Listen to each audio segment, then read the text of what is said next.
Эту Диффенбахию я купила в магазине «Перекресток» за 490 рублей. Выглядит она шикарно. Корни у нее тоже в прекрасном состоянии.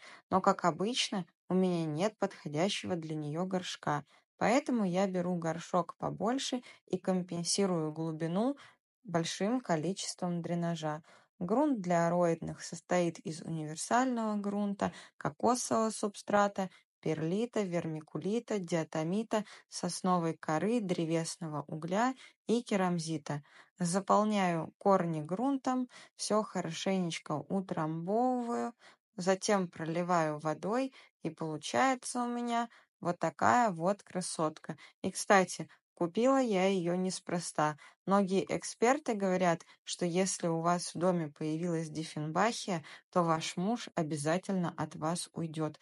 Но, к счастью или к сожалению, это не так. Мой муж до сих пор дома.